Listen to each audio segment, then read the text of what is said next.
Welcome everyone to my channel. This is David, and I'm going to be talking a little bit about AEW, All Elite Wrestling.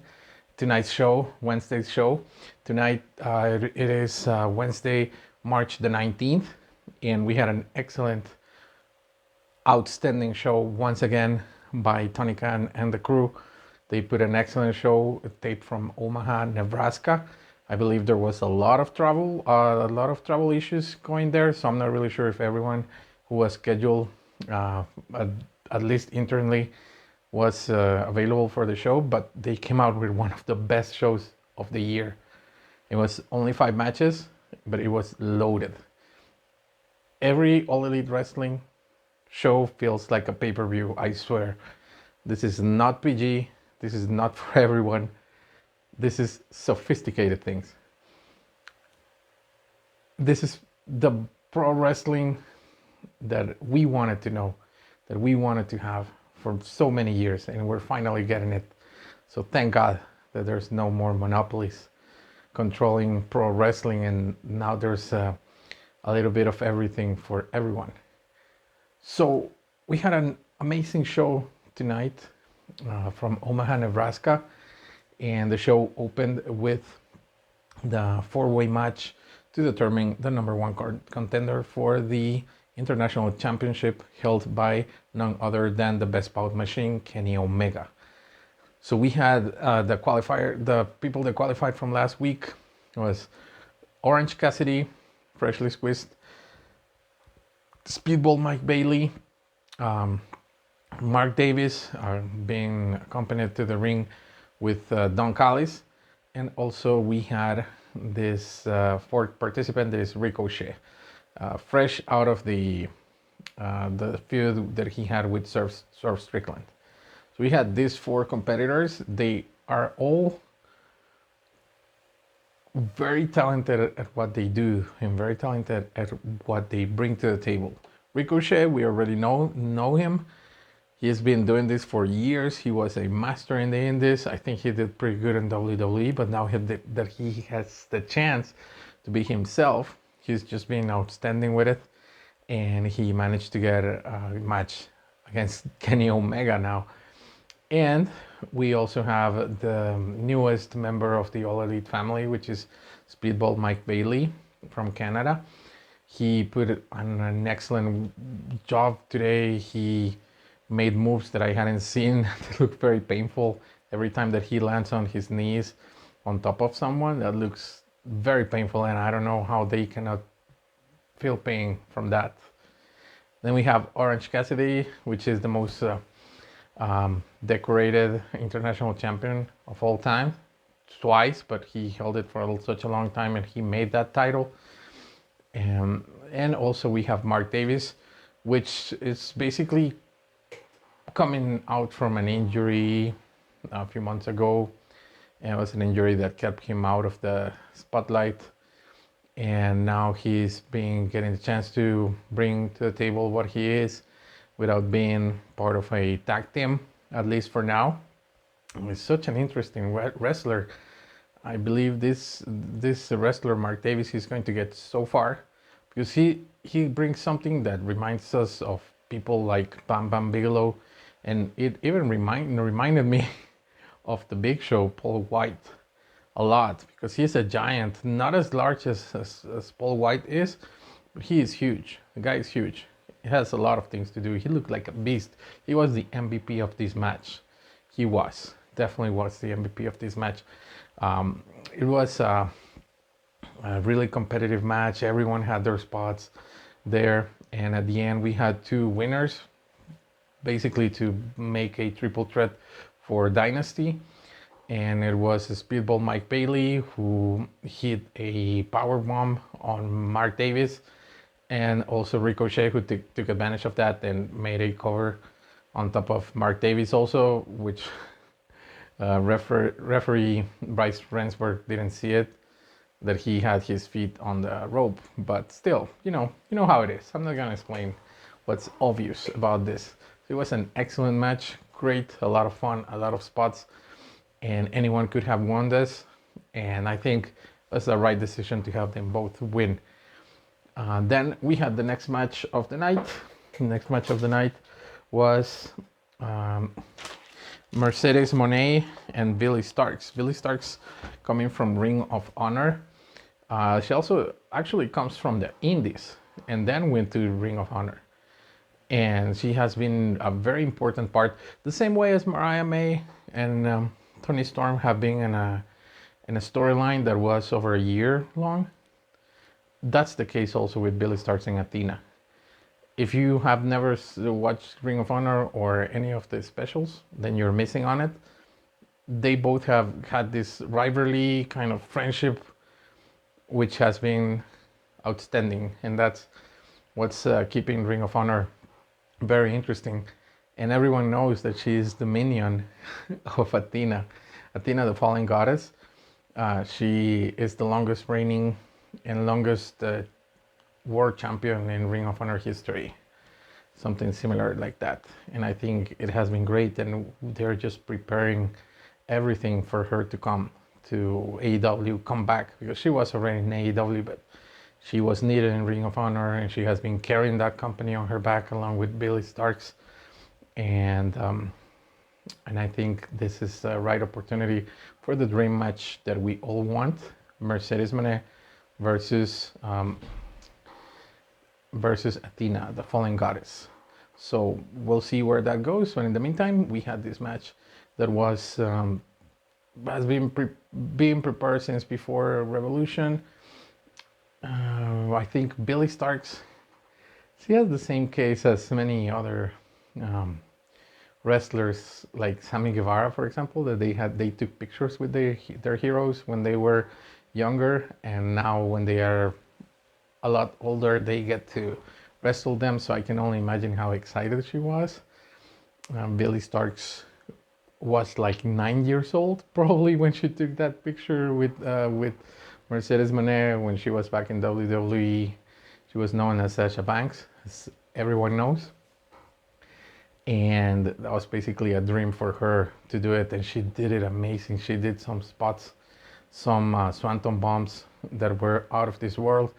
And Mercedes Moné is always putting on a great show, making sure that she puts, even in victory, she puts new talent over, and that's just amazing. She also took a very nasty spot by Billy Starks, something that looked quite like a one-wing angel, but it looked more painful. Like she was completely thrown down. I'm not really sure if that was the way that it was meant to be. She's safe after that, but it looked really, really painful. She was put on the back of her neck, but she was able to touch the rope with her foot. So that's why she was able to continue, and then she won the match.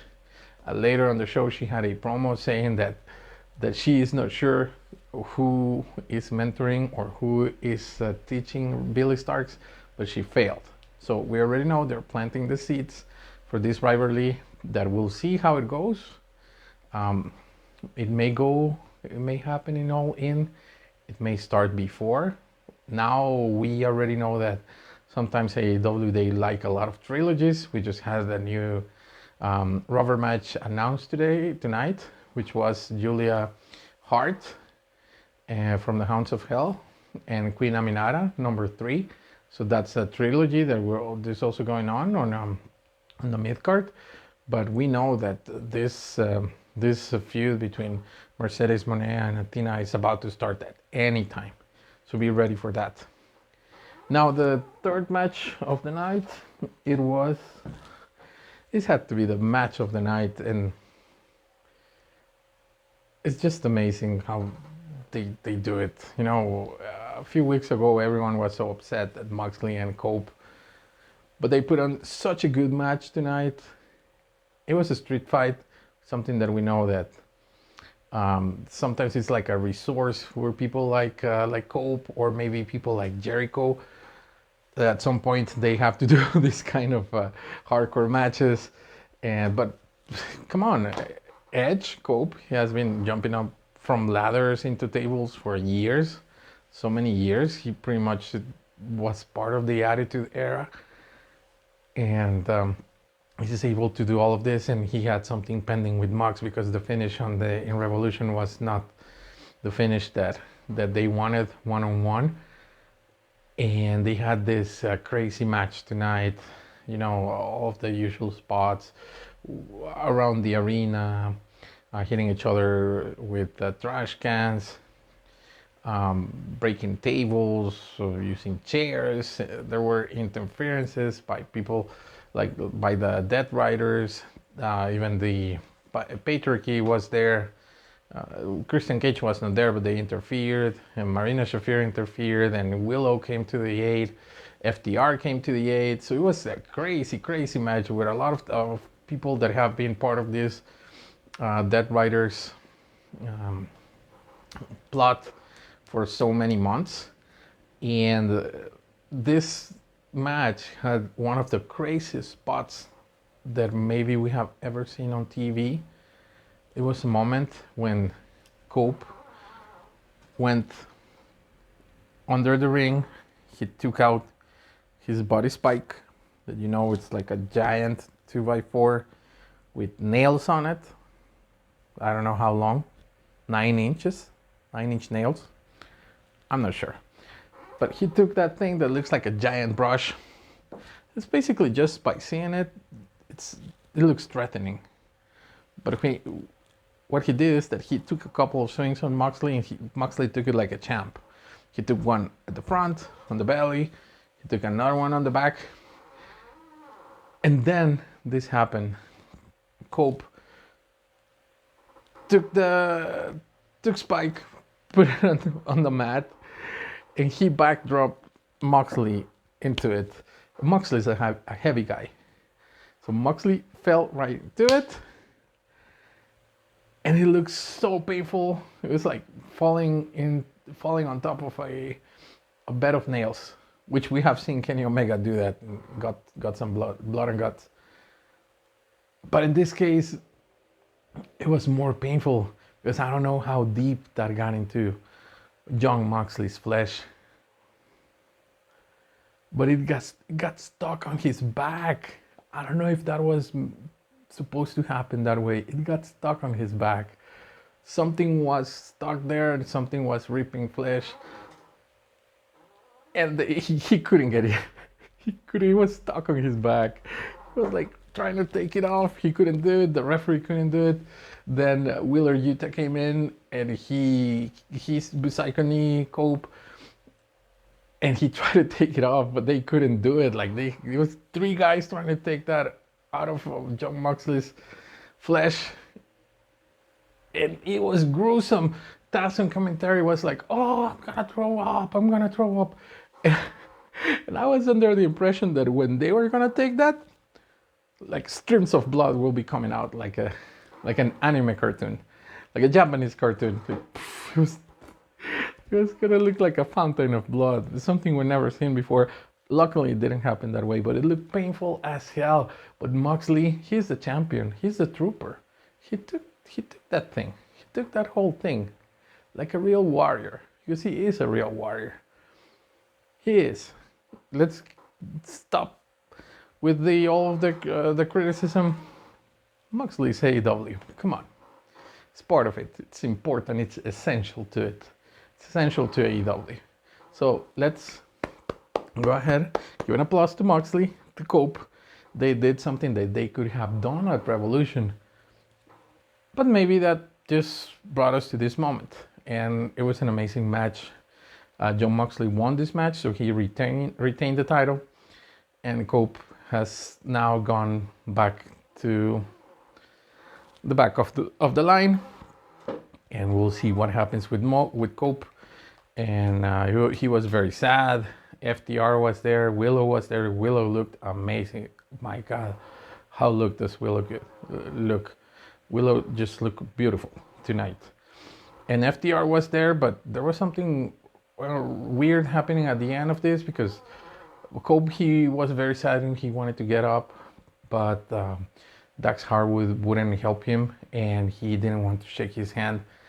And Cash Wheeler was upset about that too. They kind of teased like a breakup, and they kind of teased like a heel turn there. So we'll see where that goes, because FTR really needs to start changing their character if they want to start giving us different things. Remember when they first came into AEW, they were heels and they were very, very good heels. So we'll see what happens. Who knows? And who knows what happens there also with Cope. So he was thankful and he said goodbye, but it felt very sad. But it was an amazing match. And it was so good that it even, in my opinion, it overshadowed the next match. And it was a Will Ospreay match against AR Fox, another master of aerial moves. And they both had a really good match. It was okay. It was very good. It had some fantastic spots, but it was like Revolution all the other way around. Like Cope and Moxley overshadowed that. That spot with Spike was, wow. I never seen that. I never seen that. Not in Japanese wrestling. I'm not such a big fan of that, but it was so good. Things you only see at AEW. We also had some segments during the night. There was a Hard Syndicate segment. There was an MJF segment as well, where he was saying that he was dissing being part of a team. He was dissing like getting a faction going on, kind of like the what was the name of it? The Paragon? No, the Pinnacle. But he was dissing joining the Hard Syndicate. And every moment there were people also saying that they are going after the title, the World Championship. So we had MJF saying it. He name dropped Darby Allin. He name dropped Hangman Adam Page. He name dropped also Will Ospreay. And I'm forgetting the other one. But I also think Jay White was missing from that. From that being mentioned, I hope he is in the race still, because he really needs that spotlight. And now we know that Hangman Page and Will Ospreay, both of them will be part of the Owen, and I think Jay White will be as well. So it's starting to look very good. We'll see if Jeff Jarrett gets added this year. Who knows? But it was a very good, very good few segments on it. The Outrunners also had a segment, and they are doing great especially with the Omaha basketball team, NCAA. They are playing on Saturday or Sunday, I don't know, before Collision, and they are kind of like the mascots, or they're like the hype people for them, and that's amazing. The Outrunners, come on, they bring a lot of energy. So I'm so happy for them, and I hope that they continue to have very good matches. I cannot remember if there was any other segment tonight, but I love everything that I saw there. And then we had the last match of the night. It was the main event. It was, first of all, we had Toni Storm on commentary. Every time Toni Storm comes out, I have to immediately do this, because I gave her my standing ovation after that fantastic match at Revolution. Wow, what a match. What a story. It was definitely like this, you know. All my respect to Toni Storm and Mariah May. What a story and what a character. Only in AEW, only in All Elite Wrestling, you can see this kind of things.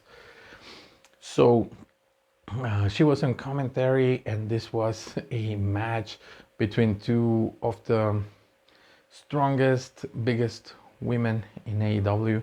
Chris Statlander from Long Island, New York, and the Megasus, Megan Bain, who's very new to AEW, but she's really getting into it. She is already having her first main event. As you know, mostly on every Dynamite, there's always, like, most wrestlers have been part of the main event at some point.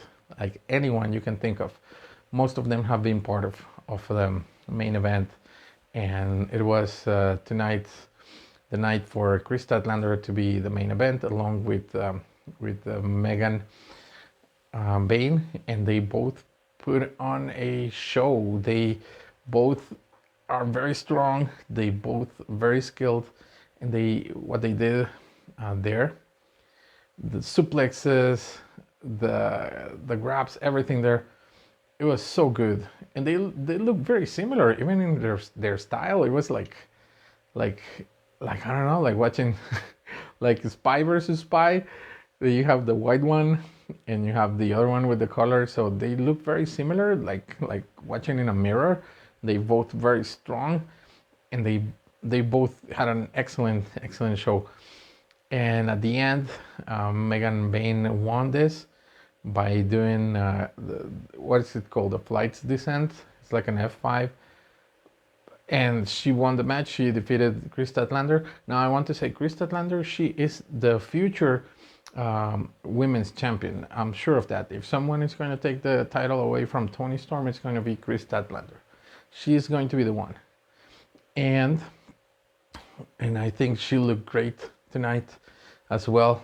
We'll see what rivalry she comes with now. There's a lot of talent in the women's roster, but I just would like to see more of it, like tonight, like what they did. We had 2 women's matches on Dynamite, and that's wonderful. That's great. I know maybe they had to change some plans, but it was great. I really hope there's more space for women's matches and that they continue, and to see everyone, because we hadn't seen Shida in a while. We hadn't seen Nyla Rose in a while.